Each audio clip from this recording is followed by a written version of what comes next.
आय नमः सुभद्राय। आमे उत्कलीय, आमे भारतीय,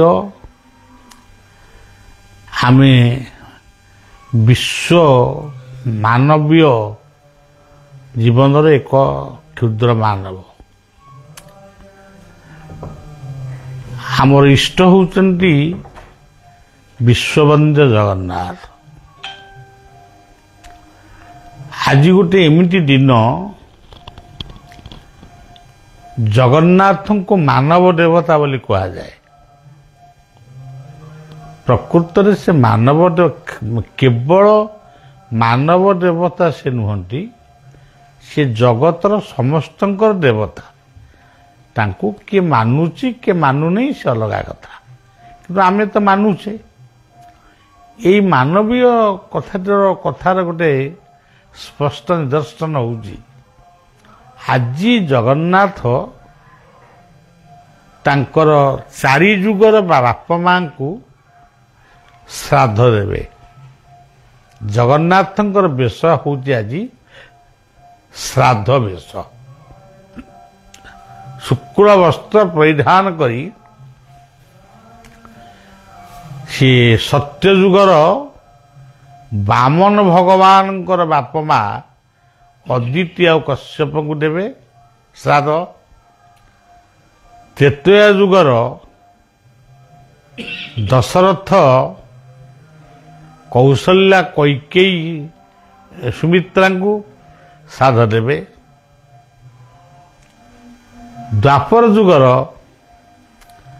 देवकी वसुदेव नंद दशरथा को श्राद्ध देवे।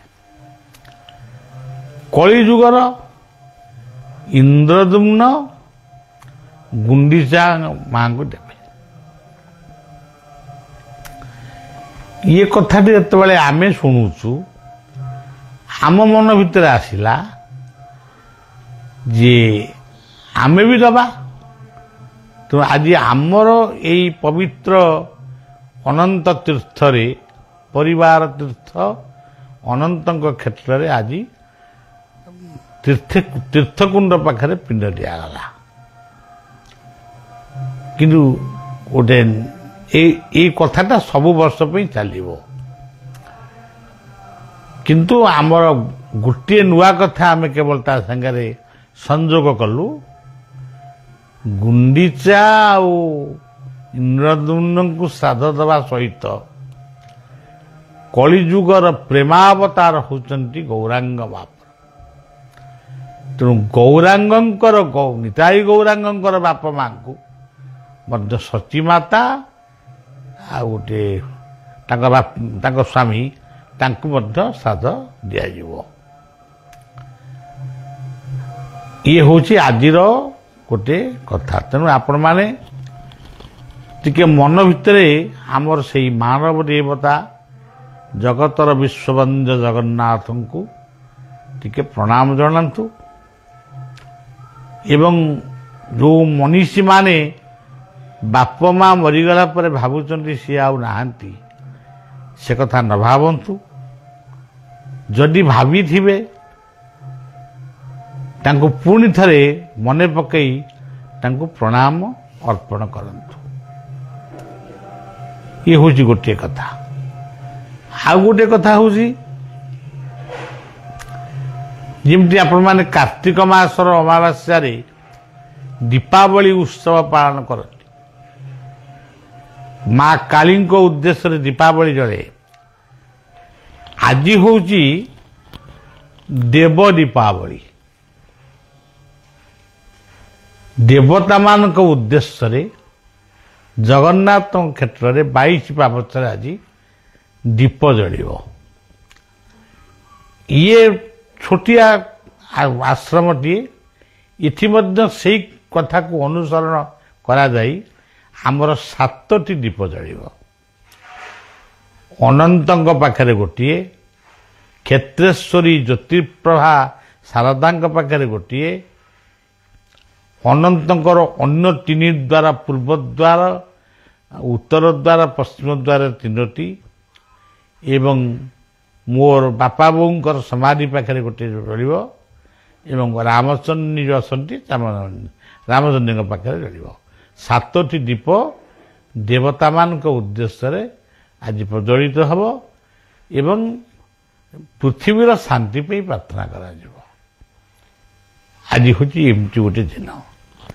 ଆଉ ଗୋଟିଏ କଥା ହେଉଛି ଆଜି ଗୋଟେ ଏମିତି ଦିନ ବାବାଜୀ ରାମଦାସ ଯାହାଙ୍କୁ କୁହାଯାଏ ସଂକୀର୍ତ୍ତନ ମହାବୀର, ପ୍ରଚଣ୍ଡ ନାମ ପ୍ରେମୀ,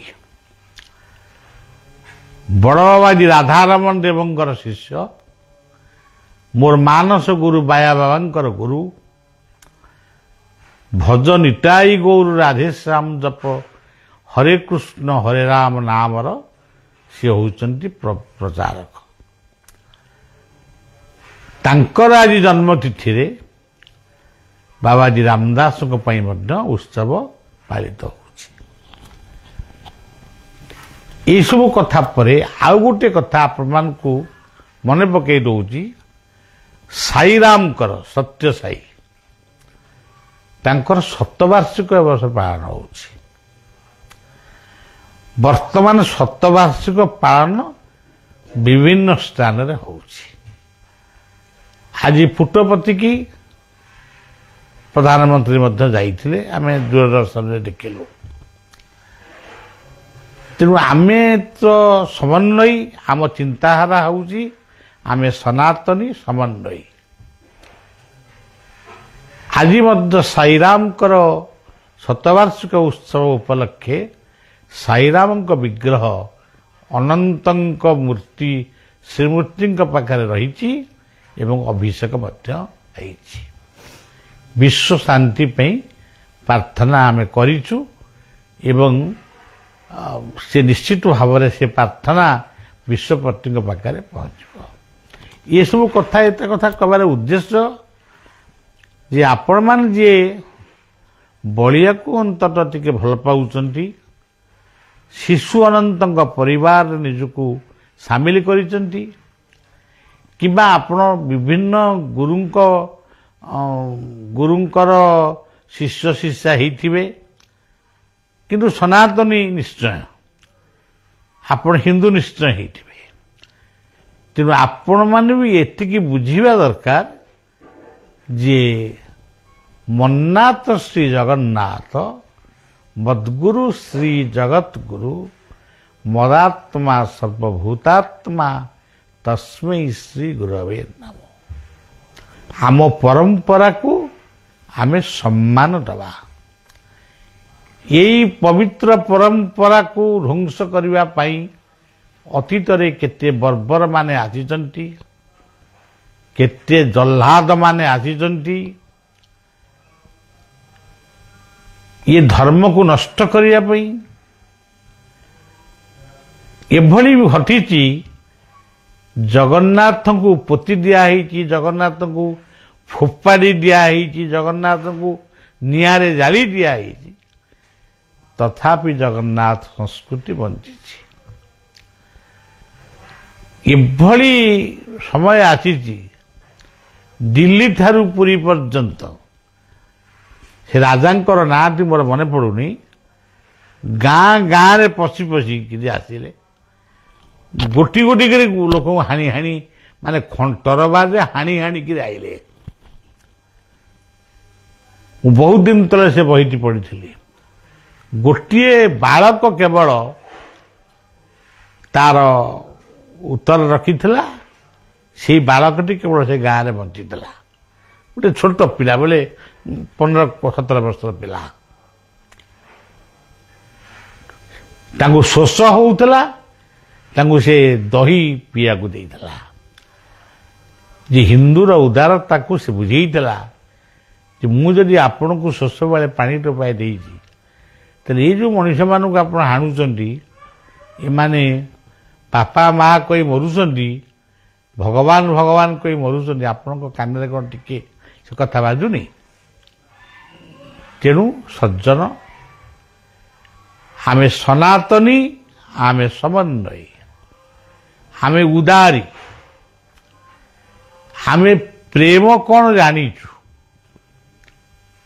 ଅନ୍ୟ ସଂସ୍କୃତିରେ ପ୍ରେମଟାକୁ ଗୋଟେ ଯୁବକ ଯୁବତୀ ଭିତରେ ପ୍ରେମଟାକୁ ଗଣନା କରାଯାଏ, କିନ୍ତୁ ଆମ ପ୍ରେମ ହେଉଛି ମାତୃ ଗର୍ଭରୁ ମୃତ୍ୟୁ ପର୍ଯ୍ୟନ୍ତ। ପ୍ରତିଟି ଅବସ୍ଥାରେ ପ୍ରେମ ସବୁବେଳେ ଉଜାଗର ହେଇକରି ରହିଛି। ମାତୃଗର୍ଭରେ ଶିଶୁ ଥିଲାବେଳେ ମା ସହିତ ତାର ପ୍ରେମ ଥିଲା ଏବଂ ସିଏ ଯେତେବେଳେ ଜନ୍ମ ହେଲା ମା ସହିତ ତାର ପ୍ରେମ ଥିଲା।